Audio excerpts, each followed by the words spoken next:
Shalom shalom bene data abafamu nshuti zanjye bene data bashiki banjye barumuna banjye bakuru banjye bwoko bw'Imana muraho murakomeye nanjye ndaho ndashima Imana iminsi myinshi hashize iminsi myinshi ntaheruka kuri izi kamera za Famu Gospel ariko umwami Yesu anciriye inzira ampaye uburyo kugira ngo twongere tuganire uyu munsi. Umwami Yesu nizere ko abarinze kandi nzi ko ukuboko kwiza kw'Imana kuri kumwe namwe mu izina rya Yesu.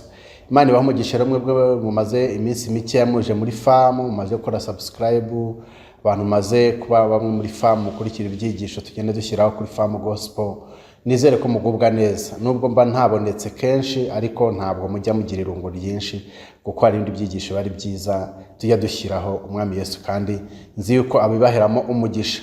Umwami Imana rero uyu munsi ampaye amagambo tugiye kuganira ariko kuba bambonye bwa mbere abanyumvishije bwa mbere ngewe nitwa Ernest Kagenza ndi umuvugabutumwa mba mvuga Yesu. Mu isi tugira byinshi tuvuga ariko hari igihe tugomba kugira igihe tukavuga Yesu, tukavuga iby'umwami waducunguye, tukavuga iby'ubwami bw'Imana, tukavuga iby'imbaraga n'ubushobozi n'ubutware bw'Imana yacu. Uyu munsi Imana yarishyize ku mutima wanjye amagambo ngiye kugana namwe mwanya utarambiranye cyane, mwihangane mwumve amagambo Imana yashyize ku mutima wanjye kandi asaba Uwiteka kugira ngo ayo magambo agire icyo akora ku buzima bwawe. Ayo magambo aherekejwe n'Umwuka Wera akora ibitangaza mu izina rya Yesu. Yesu yigeze kuvuga aravuga ngo ntabwo umuntu atungwa n'ibyo kurya by'umubiri gusa, ntabwo umuntu atungwa n'imitsima gusa, ntabwo umuntu atungwa n'ibifatika gusa, ahubwo n'ijambo riturutse mu kanwa k'Uwiteka ritunga umuntu. Imana ishimwe. Abarokore bakavuga ngo umuntu afite nza. Niba unavuze ngo afite nza ubwo wavuze ngo abafite ijambo yavuzweho n'Imana, afite icyo yavuganye n'Imana. Rero Imana ishimwe. Uyu munsi rero reka tuganire tuhane ibyo kurya by'umwuka biri mu ijambo ry'Imana. Uyu munsi turifashisha umuntu w'Imana, umukozi w'Imana witwa Daniyeli. Ubwo nivuga Daniyeli uhita wibuka ba bagenzi be bandi bavuga ngo Saduraka, Meshaki na Obedenego. Ubwoko bw'Imana bwavuye mu gihugu cyo cya Isiraheli bakajyanwa mu bunyagano, bakanyagwa, bakagenda bakajya kugaragaza Imana ahantu batari bazi Imana, bakagaragaza Imana mu bihe bikomeye, bakagaragaza Imana mu bihe byari bidasanzwe, ahantu batagombaga kuvugira Imana barayihavugiye. Bagaragaje Imana yabo yo muri Isiraheli barayigaragaza kandi Imana nayo ntabwo yigeze ibaterana, ntigeze ibareka, ntiyatumye abanyabyaha cyangwa se abitwaga abanyamahanga basuzugura Imana yabo kuko bahagaze neza mu mwanya wabo bagaragaza Imana. Rero niyo magambo tugiye kuganira gatoya twifashishije Daniyeli. Nawe nkwifuza kugira ngo kumva ijambo ry'Imana biguheshe kugira ngo Imana uyigaragaze aho uyigaragaze mu buzima bwawe bwa buri munsi, kuko nayo izakugaragaza, izakudefanda ahantu hakomeye, izabana nawe muho watekerezaga ko hadashoboka. Imana izahagucisha. Reka rero tudatinze some mu gitabo cya Daniyeli cyangwa se mu magambo ari muri Bibiliya mu gitabo cya Daniyeli ibice 6 turahera ku murongo wa 22 tugeze ku murongo wa 27. Handitse aya magambo avuga ngo Daniyeli asubiza umwami ati, Nyagasani Uhoraho, Imana yanjye yohereje marayika wayo abumba iminwa y'intare. Ntacyo zantwaye kuko nabonetse imbere yayo ntafite icyaha, kandi nawe Nyagasani ntacyo nagucumuyeho. Umwami aherako aranezerwa cyane, ategeka ko bakura Daniyeli mu rwobo, nuko bamukuramo basanga ntacyo yabaye kuko yari yiringiye Imana ye. Maze umwami ategeka ko bamuzanira ba bagabo bareze Daniyeli, babazanana n'abagore babo n'abana babo, babajugunya muri rwa rwobo rw'intare, zibasamira mu kirere, zibamenagura amagufwa yabo batararushya bagera mu rwobo hasi. Umwami Dariyo aherako yandikira abantu b'amoko n'iy'indimi zitari zimwe batuye mu isi yose ati, amahoro agwire muri mwe. nshyizeho itegeko ngo abantu bo mu butware bwose bwo mu gihugu cyanjye bajye bubaha Imana ya Daniyeli, bahindire imishyitsi imbere yayo, kuko ariyo Mana nzima ihoraho iteka ryose. Ubwami bwayo ntibuzarimburwa, kandi ubutegetsi bwayo buzageza ku mpera. Imana itugirire neza. Dusomye aya magambo hano muri Daniyeli. Ni inkuru abantu benshi musoma Bibiliya mujya musoma, ni inkuru mujya mwumva y'Imana yagaragaje aba bagabo Saduraka, Meshaki na Abedenego mu gihe babajugunyaga mu muriro w'itanura kugira ngo bashye. Imana ikabana nabo igatuma badashya kubera ko bari bayiringiye. Noneho ahangaha nsomye kuri kese ya Daniyeli we ni mu gihe hari abatware. Imana rero yabahaye igikundiro Daniyeli na bagenzi be mu gihugu bari barimo cy'ubunyagano. Imana ibaha igikundiro, ibana nabo. Noneho umwami ababonye abona ni abantu b'abahanga, abona ni abantu bafite umwuka w'Imana, abona ni abantu bafite ihishurirwa, abona ni abantu bafite n'ubwenge bw'inaha mu isi, abona ni managers beza, abona ni abantu bashoboye. Noneho mu mutima we agambira kugira ngo abe yabanabegurira igihugu cye, kubera ko yabonaga ari abantu bashoboye. Hari abantu bagufasirita, abantu bagushoboza. Iyo uri umubosi, uri umuyobozi, ukagira abakozi beza bagakora akazi neza, ugera ukabizera, wahaye dosiye ngo bayikore, ukaba wizeye ko baraza kuyikoraho neza, ukanezerwa. Uko niko rero n'umwami yarebye aravuga ngo aba bahungu nabitura iki, ko ndiko bari gukora neza serivisi, ko ndiko ari abantu kandi bari mu mwuka w'Imana, ko mbona ari abantu b'inyangamugayo, ko mbona ari abantu bitonda, aba bantu nabitura iki. Noneho muri we aravuga ngo reka mbaragize intara. Yari afite intara nyinshi, abahereza intara bajya kuyobora intara zitandukanye. Ariko noneho mu buryo bw'umwihariko uyu mugabo witwa Daniyeli aramufata amugira igisonga gikuru gihagarariye abandi bayobozi bose bayoboraga intara zarengaga 120. Ibaze nawe igihugu cya gifite intara zigera mu 120, ni igihugu kinini cyane. Noneho rero aranje fata Daniyeli, mwibuke ko ari umunyagano, ari umuntu wari uvuye muri Isiraheli, yari umwana ukomoka mu bami, bari bafashwe bakurwa mu ngo z'abami, bari abana bakomeye bajyanwa mu bunyagano. Noneho abo bana ariko bagira ubwenge bw'Imana, bageze no mu gihugu kitari icyabo bakomeza kugira ubwenge bw'Imana, bagira indangagaciro za kimana, bubaha Imana kandi bubahisha Imana. Nuko rero Imana imuhereza igikundiro ku mwami. Umwami aravuga ngo noneho wowe ugomba kuba umuyobozi mukuru. Aba bayobozi bose b'intara nibo bazajya bakuripotingaho, nibo bazajya baguha raporo, nanjye umpe raporo. Urumva yari umuntu ugize igikundiro cyane. Noneho rero babayobozi bandi bayoborana bamugirira ishyari, baramwanga bamugirira ishyari, bashakisha ikintu bazamurega ku mwami kugira ngo umwami azamukure kuri ubwo buyobozi, abe yamwica cyangwa se amudegrade tout simplement, ariko kuko batari bamukunze.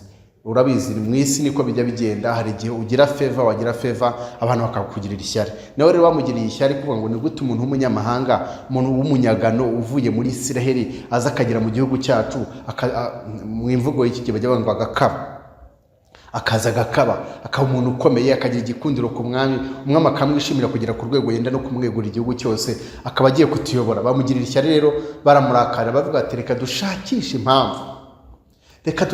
impamvu uyu mugabo umwami araza kumukura kuri ubu butware, dushaka impamvu yatuma ava no mu maso yacu yicwe.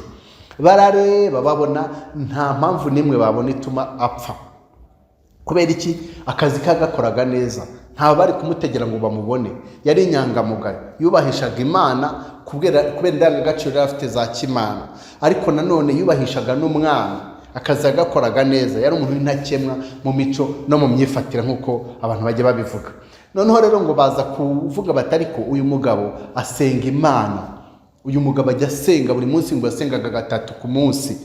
Ariko baravuga batariko reka tureme uburyo tugende tubwire umwami haryeho itegeko rivuga ngo mu gihe cy'iminsi 30 ntihagire indi mana izigera isengwa mu gihugu usibye gusenga umwami. Uzagira icyo yifuza icyo ari cyo cyose mu gihe cy'iminsi 30 azagisaba umwami. Kubera ikibazo yuko Daniyeli afite Imana rurema, afite Imana yo mu ijuru, ariyo Mana asenga, ariyo Mana yiringira, ariyo Mana ashima, nta yindi Mana yashima, nta yindi Mana yasenga, nta yindi Mana yakwiringira, ko afite Imana yo mu ijuru. Nawe cyampa ukagira Imana yo mu ijuru utagira ikindi kintu wayisimbuza.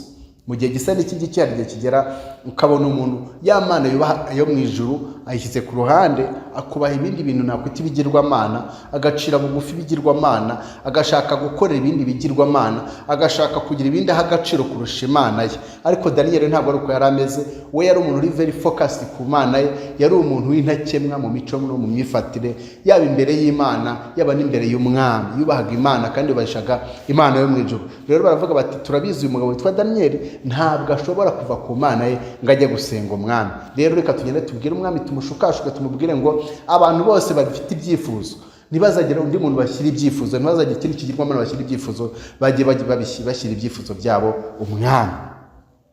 Nk'umwana w'umuntu rero utari n'umukozi w'Imana, utubaha Imana, utumvira Imana, nk'umwami bamushyizeho icyo cyifuzo yumva ko ari ikintu kiramuzamura, yumva ko ari ikintu kiratuma abantu bamuha agaciro muri sosiyete, yumva ko ari ikintu nyine kiratuma icyubahiro cye gikomeza kuzamuka. Aravuga, yemera itegeko, aravuga ngo itegeko ry'Abamedi n'Abaperesi rishyizweho umukono yuko mu minsi 30 nta wundi muntu uzasabwa ikintu icyo ari cyo cyose, nta yindi mana izasabwa ikintu icyo ari cyo cyose usibye njyewe umwami. Ba bantu bifitiye impamvu yo kugira ngo Daniyeli azagwa mu mutego wo kudasenga umwami. Nuko umwami arabyemeza rero, ariko adafite amakuru yuko Daniyeli badashobora kuba yabyemera. Ni ukuvuga ngo rero umuntu bamenya imana ye iyo bigeze ahantu ho guhakana Imana. Iyo bigeze ahantu utakubahishije Imana, abandi banze kubahisha Imana, ukubahisha Imana nibwo bamenya ko we uri umuntu w'Imana. Iyo ugeze mu byago, iyo ugeze mu makuba, iyo ugeze mu bintu bikomeye, ukabona abandi bavuye ku Mana, wowe ukaguma ku Mana, nibwo abantu bamenya yuko uri umukozi w'Imana, uri umuntu w'Imana. Ariko ibintu byose ari salama, ibintu byose bimeze neza, abantu baba bose bitwa abakozi b'Imana. Iyo abantu ibintu bimeze neza, mu mahoro, nta kugeragezwa, nta byago, oya, akazi ukabona nta kibazo, nta ruswa utanze, ntaki, abantu bose babona ko nta kibazo. Ariko ahantu byagaragarira ko uri umuntu w'Imana cyangwa se uri umukozi cyangwa utari umukozi w'Imana, ni nko mu gihe bavuga ngo kugira ngo ubasha kubona akazi ni ukuri kwemere kuryamana n'umubosi wawe, ni ukuri buze kwemera gutanga amafaranga runaka kugira ngo uhabwe aka kazi, ni ukuri buze kwemera gukora ikintu runaka. Icyo gihe rero wacyanga nibwo uhita ugaragara ngo wiringiye ikihe kindi, ni iki kindi wiringiye. Ni ukuvuga ngo hari impamvu ushobora kugeramo ukamenya nuko uri umuntu w'Imana. Hari impamvu wageramo abantu bakamenya ko uri umukozi w'Imana cyangwa se utari umukozi w'Imana. Uyu Daniyeli rero bashyizeho itegeko mu minsi 30, ni itegeko yuko abantu bose bagomba gusaba icyo ari cyo cyose bakagisaba umwami.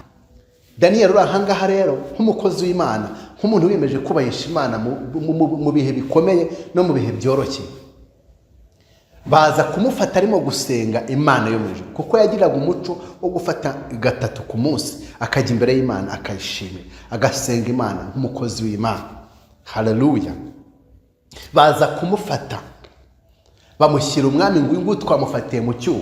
Nyagasani, si wowe wavuze yuko umuntu uzagira ikindi kintu asaba atari wowe gisabye uwo muntu azicwa? Umwami aravuga ati yego, narabivuze, ni itegeko ridakuka. Nta muntu wemerewe gusenga ikindi kintu icyo ari cyo cyose atari njye wasenze. Bati rero hari umuntu witarukije itegeko ryawe Nyagasani, hari umugabo witwa Daniyeli yitarukije itegeko ryawe, ntabwo akwitayeho, ntiyitaye ku byo wategetse, arimo gusenga Imana yo mu ijuru. Umwami abyumvishije mu maso harahonga, arababara. Ababajwe n'iki? Nuko Daniyeli yitarukije itegeko rye agasenga Imana yo mu ijuru kandi arizi. Ikindi cya kabiri, uyu muntu ko hari itegeko rivuga ko azahabwa intare, umuntu uzasenga indi mana itari umwami akajugunywa mu cyobo cy'intare zikamurya.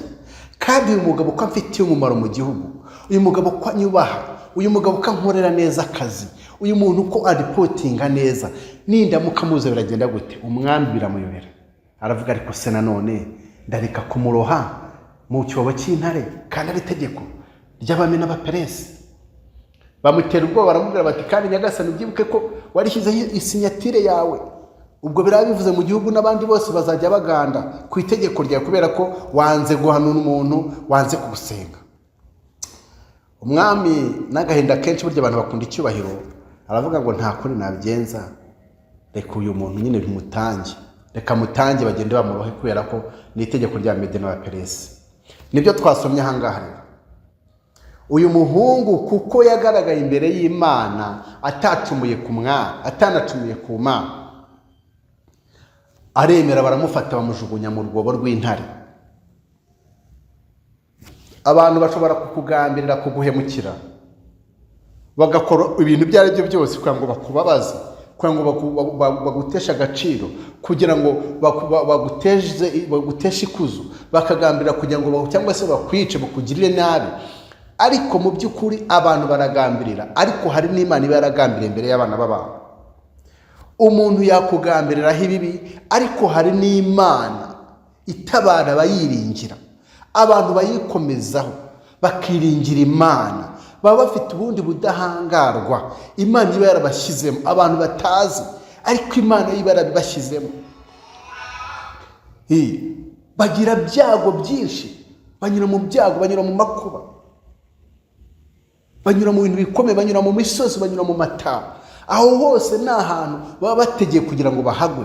Ariko Imana iyo wahuye nayo ukayiringira, ikakubera Imana, ikakubera umwana, ukayishyiramo ibyiringiro byawe, ntabwo ugiye gukoza isoni ku munsi mubi. Zaburi hananditse ngo hahirwa abiringira Uwiteka, Uwiteka akababera ibyiringiro. Abo bantu biringira Uwiteka, Uwiteka akababera ibyiringiro, abo ngabo batabarwa n'Uwiteka. Umubyeyi uwo ari we wese arwana intambara izo ari zose kugira ngo umwana we atagira ikimukoraho. Niyo umwana ariza ari hanze, uri mu cyumba cyangwa se uri muri salo, uhita wiruka ujya kureba ngo umwana wanjye abaye iki. Ni nako abiringira Uwiteka bameze mu maso y'Uwiteka. Mu bihe bikomeye bashobora kuba banyuramo, Imana ibibareba. Imboni y'Uwiteka yita ku bantu bamwubaha, imboni y'Uwiteka yita ku bantu bamwiringira. Haleluya. Abantu bikomeza ku Uwiteka batikomeje ku kintu icyo ari cyo cyose kindi, Imana nabo ibana nabo, irabarengera mu byago no mu makuba. Imana ni umutabazi, ni Imana itabura kuboneka mu byago no mu makuba. Ni Imana ivuga ngo ntabaza ndagutabara, nkwereke ibikomeye utabasha kumenya. Ngo uwiringira Uwiteka agatabaza Uwiteka, Uwiteka nawe aramutabara, amuba hafi. Ahubwo ibyago biri ku bantu batiringira Uwiteka. Muraje mwumve ibyabaye ku batariringiye Uwiteka. Uyu Daniyeli rero ageze mu rwobo rw'intare, intare barazishonjesheje, ntacyo kurya zifite, zagakwiye guhita zimurya. Agezemo asanga harimo intare nkuru yazo. Haleluya. Urubyaro rwa Dawidi rwari ruhari n'ubundi. Haleluya. Urubyaro rwa Yuda rwari ruhari. Hari mwene Yuda, intare yo mu muryango wa Dawidi, intare yo mu muryango wa Yuda. Yesu Kristo na mbere yuko aza mu isi yarasanzwe ahari. Nuko intare ariyo Yesu Kristo rero yari iri muri urwo rwobo agezemo. Mu gihe ibyago byari bije kumufata, asanga Uwiteka yahageze mbere. Mwene data, ushobora kubona umuriro ari mwinshi, ukananura kujugunya muri urwo rwobo, ukabona ibibazo bitumye ugera ahantu ubona ko ugiye no gupfa. Ariko humura, Uwiteka ni Imana itabara abayo iyo bayambaje. Imana ishimwe. Uyu muvandimwe, uyu Daniyeli yageze mu rwobo rw'intare zigomba kumwica, Uwiteka afunga amenyo yazo. Kuko Uwiteka ni Imana iyobora ibintu ibyo ari byo byose. Ni Imana igenga ibiriho, ni Imana igenga ibyo tuzi n'ibyo tutazi. Ibiduhiga ni byinshi cyane, ariko Uwiteka dutabara muri byose. Imana ishimwe. Imana rero iragenda ifata iminwa y'intare, ibizibuza kurya, kubera ko haragiyemo umuntu w'Imana, haragiyemo umuntu w'umunyamasezerano, haragiyemo umuntu Imana yavuzeho, haragiyemo umuntu ufite igihe n'Imana. Igihe cyo gukorera Imana mu isi kitari cyarangira. Mwene data, ntabwo ushobora gupfa mbere yo gupfa. Imana izagutabara, ikurinda muri byose, izajya gutabara mu byago no mu makuba. Imana yabanye na Daniyeli, Imana yabanye na Saduraka, Meshaki na Abedenego. Iyo Mana ni igikora n'uyu munsi. Muri uyu mwaka 2024, mu 2025 n'indi myaka izaza, iyabanye nayo mu gihe cyashize izabana nawe. Imana yari iherutse kubakura mu muriro witanura. Iyo Mana ni nayo yamukuye muri uru rwobo. Hahirwa biringira Imana, hahirwa biringira Uwiteka, Uwiteka akababera ibyiringiro. Haleluya. Abo ngabo Bibiliya iravuga ngo niyo banyuze mu gikombe cyitwa Baka bagihindura amasoko. Bivuze ko mu bikomeye, kuba abantu babona kuri mu bikomeye, ntibivuze kurabigwamo. Nuko Uwiteka ari kumwe nawe, ntacyo uzaba, uzakomera. Numara gukomera ukora iby'ubutwari, Haleluya. Niyo mpamvu twiyemeza twavuga tuti tuzakorera Imana mu byago no mu makuba. Nta ntambara, nta byago, nta biho, nta bizaza bizadutandukanya n'Uwiteka. Haleluya.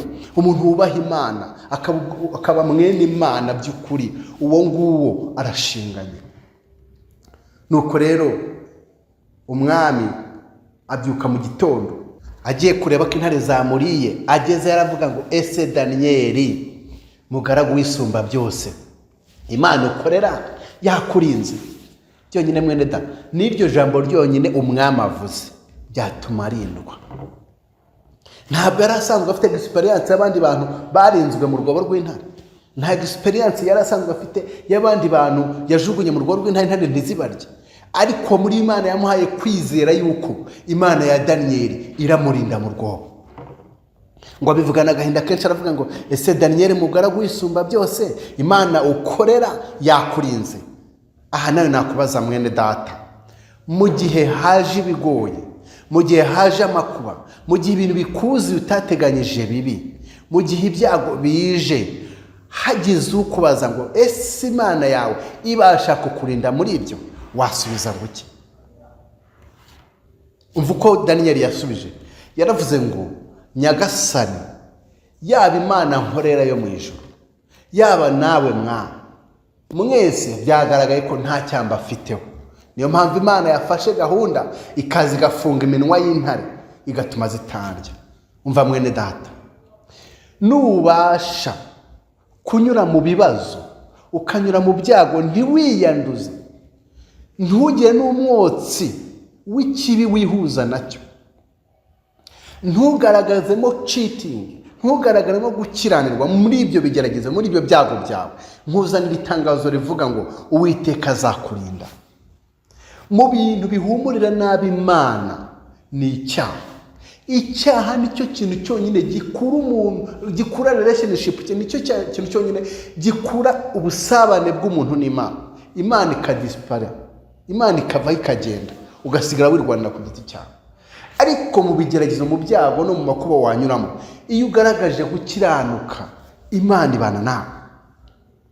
Nicyo Daniyeli yavuze ati Imana yasanze nta cyaha mfite, nawe ntabwo nagucumuye, niyo mpamvu Imana yandinze. Mwene data, mushiki wanjye, ubutumwa ngufitiye uyu munsi Imana yashyize ku mutima wanjye ni ubwo kugira ngo mu byo wacamo byose, mu bigeragezo wanyuramo, erega n'ibigeragezo ni rusange mu isi, Imana irashaka ko ugaragara ko ukiranutse. Mu bibazo wahura nabyo mu isi, Imana ishaka ko ugaragaza gukiranuka, kuko ishaka kuzabana nawe ikagukuramo amahoro.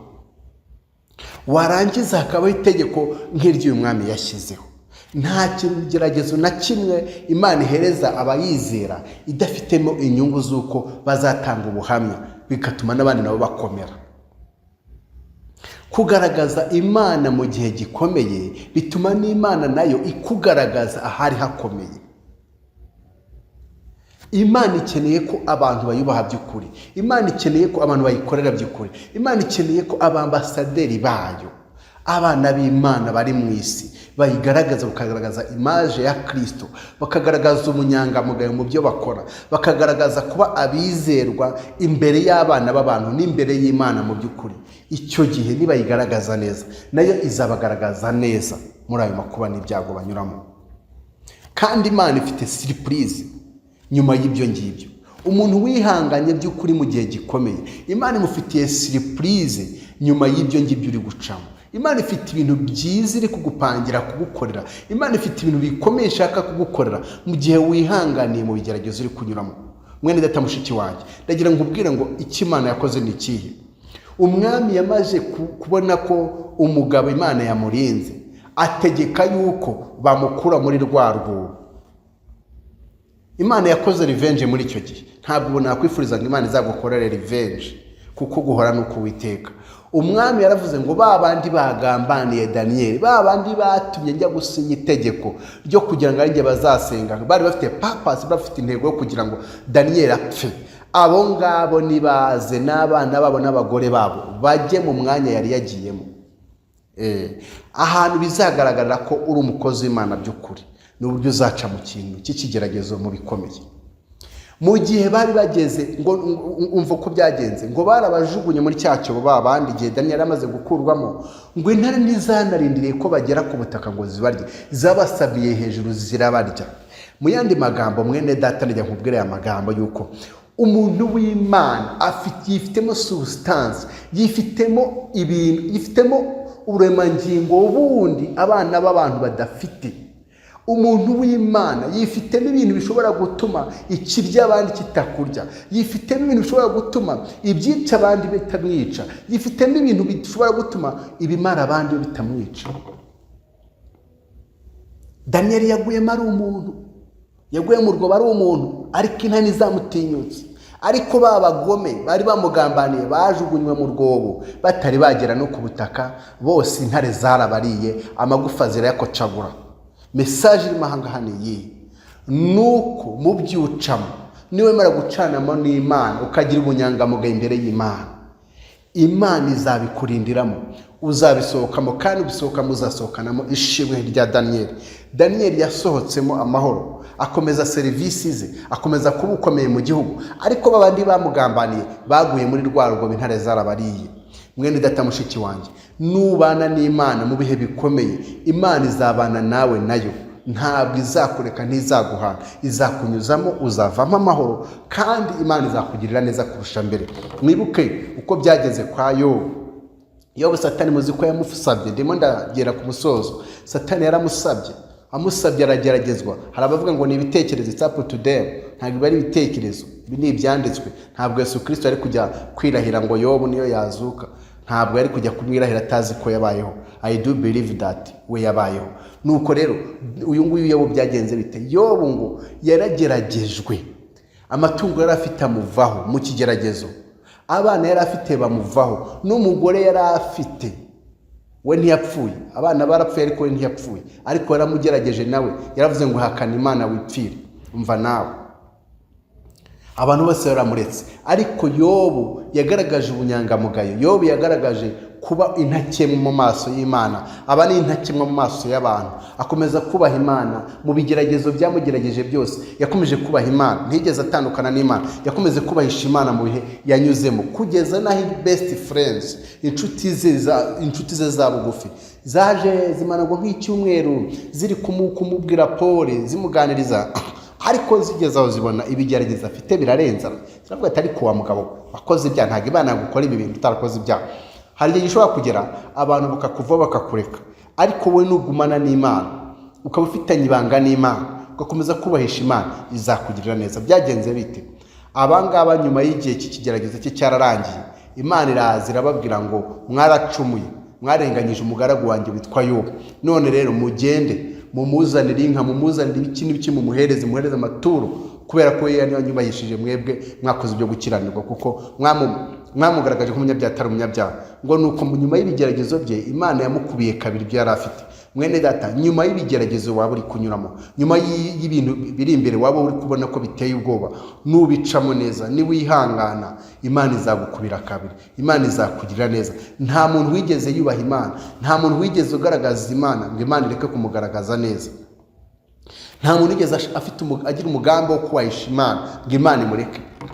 Ahubwo abantu bameze nk'abashyuha gake bagakonja, abo nibo Imana idakunda. Imana bikunda abantu bakazuyaza. Imana ishaka ko abantu badetermine, bakavuga ngo nge ndi umukozi w'Imana, ngomba kubahisha Imana mu byo mbamo bya buri munsi. Cyangwa se ukaba umunyabyaha bikagira inzira ugakora ibyo ukaba umunyabyaha nyine bisanzwe. Imana ikunda abo bantu, ikunda umuntu utarakazuyaza, ikunda umuntu utagira indimi ebyiri, ikunda umuntu uri determine, umuntu wabaye determine nka Yobu, umuntu wabaye determine nka Daniyeli, umuntu wabaye determine nk'abantu batubanjirije bose. Imana ikitwifuza n'ikindi kugana ku musozo, ni ukugira ngo ube determine. Niba ko kuri umurokore, cyangwa iyo mvuze umurokore mba minimije scope y'abantu b'Imana. Reka mvuge niba uri umukristo, niba uri uwa Kristo, niba uri umwana w'Imana, niba wizera amaraso Yesu Kristo, niba wizera umuzuko, niba wizera Yesu Kristo ko azagaruka ku isi akaza kugutwara akagukura mu isi, niba wizera ko umwami Yesu Kristo ari we gakiza kawe, akaba ari we mbaraga zawe, akaba ari we byiringiro byawe, ukaba uzi ko ari we mwami wawe, uwo nguwo mukorere furi. jya muri we, mu byo uba mu buzima bwawe bwa buri munsi, mu byo ukora, mu mibereho yawe buri munsi, ube determine, ube umuntu w'Imana. Mu byo ucamo byose umuntu w'Imana. Imana nayo izakugaragaza, izakugirira neza, izabana nawe. Imana izahindura imvugo. Nuko ngo spirito, Imana izahindura imvugo z'abana b'abantu. Ubyagenze gute rero? Imana yahinduye imvugo z'uyu mwami. Uyu mwami mu gihe cy'iminsi 30 yaravuze ngo bazamusenge. Yahise ashaka irindi tegeko none rivuguruza ryari yarashyizeho. Aravuga yandika inzandiko, azohereza mu bihugu 120 zose, ahantu yayoboraga intara 120, aho yayoboraga hose. Arababwira ngo uhereye uyu munsi abantu bose nyobora nshyizeho itegeko yuko nta yindi Mana izasengwa usibye Imana ya Daniyeli. Mwene data, igihe kirageze kugira ngo ugaragaze Imana mu bantu ku buryo bumva ko nta yindi Mana ikwiriye gusengwa usibye Imana yawe, ku buryo bamenya ko nta yindi Mana abantu ikwiriye gupfukamira usibye Imana yawe. Ibyo bizagaragarizwa mu ngeso zawe, bizagaragarizwa mu mibereho ya buri munsi, bizagaragarizwa mu byo ukora bya buri munsi. Ingeso zawe nizibizajya Kristo by'ukuri, abantu bazavuga bati uyu ni umuntu w'Imana. Nabonye nta mukristo w'ukuri ushobora gukora ibintu bibangamira abandi. Oya, nta mukristo w'ukuri ushobora gukora ibintu bihemukira abandi. Oya, nta mukristo w'ukuri ushobora gukora ibintu biteranya abantu. Oya, nta mukristo w'ukuri ushobora gukora ibintu bituma abantu bagira amacakubiri. Nta mukristo w'ukuri ushobora kugaragara mu magambo. Nta mukristo w'ukuri ushobora kugaragara yifuriza abandi inabi. Nta mukristo w'ukuri ukwiye kwifatanya n'ibyaha n'abakora ibibi. Umukristo w'ukuri agaragaza imaje ya Kristo. Ni gute wagaragaza imaje ya Kristo? Nta bundi buryo ni ukumva iby'Imana yandikishije mu gitabo cyayo Bible, ukumvira ijambo ry'Imana, ukagerageza gushyira mu ngiro, ugashyira mu bikorwa, ugashyira muri practice ibyo Imana ivuga muri Bibiliya. Icyo Imana ivuga ni iki? Ariko ndanabutsa yuko Imana yohereje umwuka wera, ari wo mwuka Yesu Kristo yavuze, aravuga ngo ngewe ndagiye ariko nzaboherereza umufasha, ari umwuka wera. Uwo ngo niwe uzabasobanurira byose. Uyu mwuka w'Imana niwe utuyobora, utwigisha umwifato, ko dukwiriye kwifata mu isi, ko dukwiye kwitwara. Mwene data rero, wumvira Imana. Iyo utumvira Imana bumvira Satani. Ndimo ndasoza. Icyo nkwifurizaho ni ikintu kugira ngo Imana yawe yubahwa nk'uko Imana ya Daniyeli yubashywe, bagahindura imvugo, umwami agahindura icyari gusengwa, ntabakiriwe uri gusengwa, ahubwo akavuga ngo abantu bose basenge Imana ya Daniyeli. Imana ya Daniyeli yo isengwa kubera ko yayigaragaje ahantu hari hakomeye, nayo imugaragaza ahari hakomeye. Umwami Yesu abagire neza abafamu, Imana ibagire neza. Nawe mushyashya waba uje mu muryango wa famu, Yesu agumugisha kandi ukomeza kujya natwe kuje ko bukeye. Ubwami bw'Imana ukomeze kogera mu isi yose mu izina rya Yesu. Amen. Mwami ndagushimira, ndaguhimbaze kubw'ijambo ryawe, gushimira kubw'uyu mwanya wampaye. Izina ryawe nirihimbazwe. Nyemerera mwami, mvuze muri make, mvuze uko nshoboye, ariko umwuka w'Imana niwe ushoboza abantu kugira ngo bashyire mu bikorwa ibyo bumvishije. Nyemerera ukomeze kwigisha abari mu isi, bakumenye, bakumvire kandi bakubahe mwami. Bakubahishe ahantu bari, bakubahishe mu byo bakora, bakubahishe mu magambo bavuga, bakubahishe mu mibereho yabo ya buri munsi. Mu izina rya Yesu babe igitambo kizima gishimwa n'Uwiteka. Urakoze mwami, hano umugisha n'abera bose bo mu isi, mu izina rya Yesu Kristo. Amen. Ciao ciao.